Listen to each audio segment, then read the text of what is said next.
Mais du coup, comment ça, en fait, aujourd'hui, et notamment avec la crise sanitaire, hein, je pense que tous ces usages-là se sont accélérés parce que tout à l'heure, Landry a évoqué Teams, Zoom, etc., des choses qui sont vraiment rentrées dans le quotidien, en fait, des gens un peu plus, avec un usage un peu plus accru qu'avant.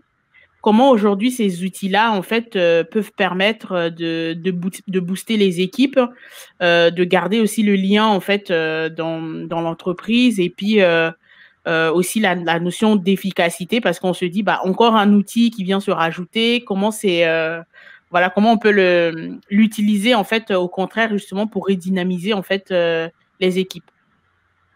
Du coup, cette fois, bah, on Moi, commence par Ariane, du coup. moi, je pense il faut d'abord qu'on définisse ce qu'on entend par booster les équipes, parce qu'avec la question du pourquoi, on va pouvoir atteindre après le comment. Oui. Parce que tout d'abord, l'idée, c'est d'embarquer tous les collaborateurs, avec et sans poste de travail. Faire en sorte que chacun, quel que soit son rôle, son mode de travail, sa génération, parce qu'aujourd'hui, on est dans un contexte où les organisations ont jusqu'à 4 générations de collaborateurs qui se côtoient, donc avec pas du tout les mêmes habitudes Mhm. de fonctionnement, que chacun en fait soit connecté à son organisation. C'est ça, embarquer tous les collaborateurs. Donc ça va être aussi bien les commerciaux que les personnes du service RH qui vont être physiquement, par exemple, au siège de l'entreprise, que des gardiens d'immeubles, des personnels techniques de lycée, des agents de nettoyage qui, eux, vont être, par exemple, isolés de l'organisation physiquement et isolés de leur équipe aussi. Et en adressant tous les collaborateurs, on commence à répondre aux besoins de reconnaissance de tous, qui est un besoin humain fondamental. Et là, on légitime en fait chacun dans l'organisation. C'est-à-dire que chaque personne a son rôle à jouer dans l'organisation et chaque personne et chaque rôle est important dans l'atteinte de l'objectif de l'organisation.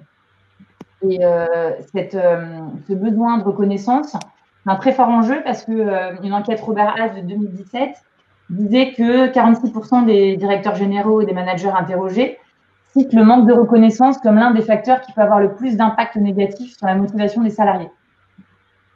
Donc là, on a déjà posé le constat de l'ADN, la raison d'être un petit peu de la plateforme collaborative ou de l'intranet avant. Voilà. Pourquoi est-ce que l'organisation a besoin de communiquer de façon descendante, la direction vers les collaborateurs, mais aussi de façon transversale? Pourquoi est-ce que l'organisation a besoin de faciliter la communication et le travail? Et après, on a 3 notions qui sont importantes. Ça va être la notion d'autonomie et d'efficacité. C'est-à-dire qu'il va falloir donner accès de partout et à tout moment aux outils, aux ressources, au savoir, aux personnes et aux applications, et ça de façon contextualisée.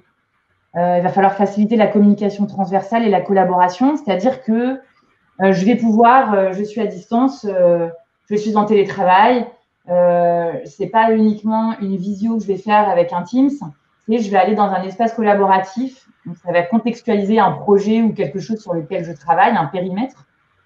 Et dans cet espace, je vais avoir accès aux personnes qui interviennent, donc je vais avoir la liste des personnes, je vais pouvoir entrer en contact avec eux avec un Teams ou avec un autre outil de visio, mais je vais pouvoir aussi accéder aux documents qui font partie de ce contexte, aux foires aux questions collaboratives, aux échanges qui ont lieu sur ce périmètre. Donc, ça va me donner de l'autonomie et de l'efficacité. Il va y avoir aussi la notion de développement de la performance. Donc ça, c'est la maîtrise de ce que les collaborateurs peuvent faire. C'est qu'on va proposer de capitaliser et d'enrichir les contenus pour co-construire la base de connaissances, proposer du e-learning, favoriser l'intelligence collective et l'innovation. C'est-à-dire que j'ai accès aux outils, mais en plus, je participe à ces outils. J'ai accès à un document, je mets des commentaires, donc on va capitaliser tout ce qui peut être fait autour de ce document. C'est-à-dire qu'un autre collaborateur vient sur le document une semaine plus tard. Un collaborateur a mis un commentaire avant parce qu'il s'est aperçu que ce document, il faut le coupler avec un autre document pour qu'il prenne tout son sens. Et ben, on va avoir le commentaire, on va avoir la capitalisation de ce qui a été fait dessus. Et là, on donne de l'importance à chacun parce qu'il participe à la plateforme et aux documents et au contenu. Et enfin, on va avoir la notion d'engagement collaborateur. Donc ça, c'est la finalité de la raison d'être de la plateforme. C'est qu'on va donner le sentiment d'appartenance, on va valoriser les expertises, on va mettre en place une synergie, on va donner du sens à chacune des missions de chaque collaborateur. en les contextualisant dans le projet global de l'organisation. Donc, on va rendre visible la finalité. Par exemple, dans le public, ça va être le fait que, voilà, on a une plateforme collaborative, un intranet de communication avec des fonctions collaboratives. Et l'idée finale, c'est le service qui va être rendu aux usagers, aux citoyens. La finalité, elle est là. On va donner du sens. Landry, tu as peut-être quelque chose à ajouter à ça? Ouais, donc ce que je peux rajouter, moi, c'est effectivement, tu as bien posé les bases en fait de ce qu'on attend par booster les équipes. Moi, tout ce que je vais dire, par exemple, c'est de prendre un petit exemple hein, de la vie du quotidien de tous les jours. Moi, par exemple, en fait, pour pouvoir être en fait efficace, j'ai besoin en fait d'avoir moins de frustration, moins de stress. Et qui dit moins de stress, ça veut dire en fait pouvoir être bien organisé, pouvoir avoir accès à facilement en fait aux différents outils que j'ai besoin pour travailler efficacement. Donc moi avant l'intranet, avant la Digital Workplace, en fait comment je gérais en fait mes différentes éléments dont j'avais besoin pour travailler. Bon, en fait, j'avais un gros fichier Excel, un fichier note, bloc-notes, on va dire, dans lequel je mettais tous les liens avec les différentes applications que j'avais besoin au quotidien. Alors, quand les liens changeaient, c'était franchement la pagaille, parce qu'en fait, il fallait appeler la DSI, il faut appeler tout un beau monde pour savoir finalement quel est le nouveau lien pour pouvoir accéder à tel outil, Tout ça, ça crée un peu de la frustration et ça baisse la productivité et ça démotive en fait au quotidien les personnes. Alors, on a parlé aussi du sentiment d'appartenance. Alors, c'est un élément qu'on oublie, qu'on a tendance à négliger très souvent, alors que c'est